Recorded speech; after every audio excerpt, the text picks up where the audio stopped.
ข่าวใหญ่ทำเนียบขาวกล่าวว่าจะไม่ตัดสินใจใช้กำลังทหารเพื่อยึดกรีนแลนด์ I could just ask, there have also been reports that the U.S. could potentially buy Greenland as one potential option on the table.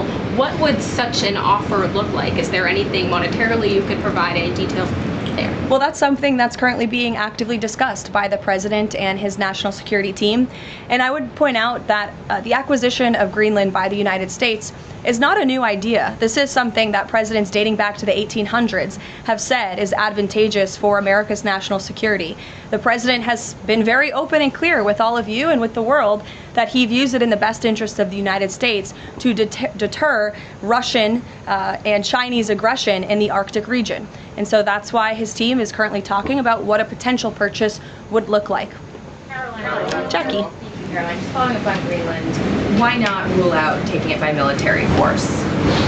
I know that past presidents and past leaders have often ruled things out. They've often been very open about ruling things in and basically broadcasting their foreign policy strategy to the rest of the world, not just to our allies, but most egregiously to our adversaries. That's not something this president does. All options are always on the table for President Trump as he examines what's in the best interests of the United States. But I will just say that the president's first option always has been diplomacy. Again, look at Venezuela. He tried ardently to strike a good deal with Nicolas Maduro, and he told him, I will use the United States military and you will not like it if you don't take such a deal. And look at what happened. With respect to Iran, the president said the same thing, right? He tried to have serious interest in a deal with the Iranian regime with respect to their nuclear capabilities. They were not interested, and so Operation Midnight Hammer happened, which was another remarkable military success under the leadership of this commander-in-chief. So the president keeps his options open, but diplomacy is always the first. Very quickly, just one additional follow-up on that. Does the president recognize Denmark's ownership as part of the kingdom?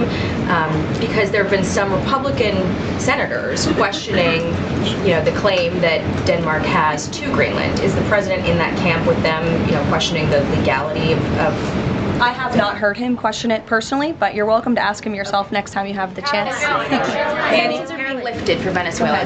We got to lift some sanctions to let the oil come in. Can you talk about that just very briefly? Yes, so the U.S. is selectively rolling back sanctions to enable the transport and the sale of Venezuelan crude and oil products to the global markets, yes. Annie. Thank you.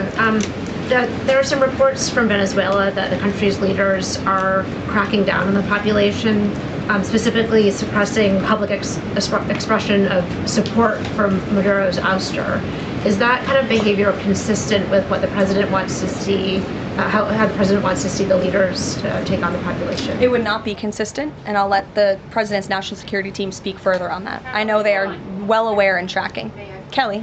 Two questions. One, on the seized vessels, the Bella, the Sophia, can you tell us where they're headed, what happens to any existing cargo, and you reference personnel but potentially facing prosecution? That's one thing I'd like to follow on. And then on the Bella. Yes, okay. And on Annie's question, if I could also ask, does the administration believe that the interim regime should release all political dissidents and prisoners and return detained Americans? That's not a question that I've personally spoken about to the president with, so I will let him answer that question. I don't want to make new policy at this podium today with respect to Venezuela.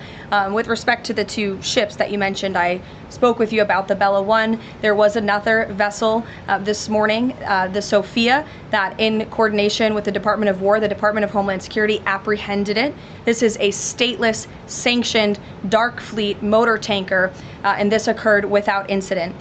This vessel was operating in international waters and conducting illicit activities in the Caribbean Sea.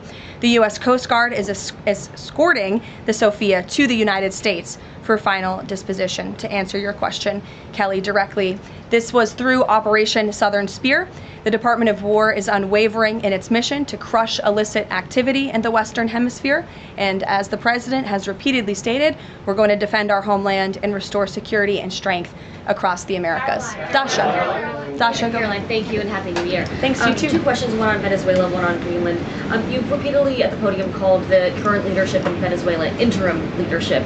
There are Republicans and Democrats alike that say they want to see elections in Venezuela. The president had said it's too soon to do that right now, but is there a timeline for elections in Venezuela? Is he committed to seeing that this year, for example? You just said the president has answered that question, so I will reiterate what the president has said a few times now to all of you, which is that it's too premature and too early to dictate a timetable for elections in Venezuela right now.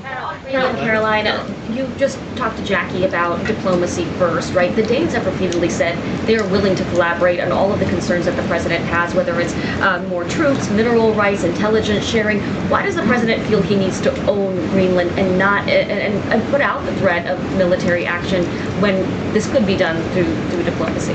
Well, who said diplomacy isn't taking place behind the scenes, Dasha? I mean, the president is interested in diplomacy. His national security team is as well.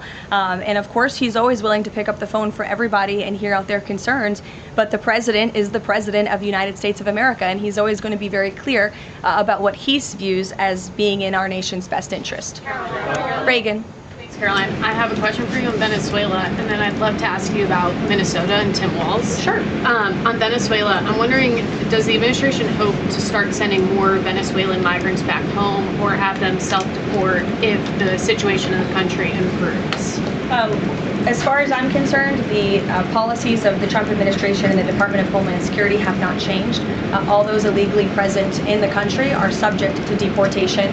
And I would just like to add, how we got here. The president was very clear on the campaign to the American public, and it's one of the many reasons they resoundingly reelected him back to this office, that he was not only going to crush foreign drug cartels, but that he was not going to stand by and watch as the illegitimate Venezuelan regime was sending illegal criminals and gang members and rapists and murderers to our country, which happened to the tune of thousands under the previous administration and president. And so there could be nothing more America first than this operation that took place last week.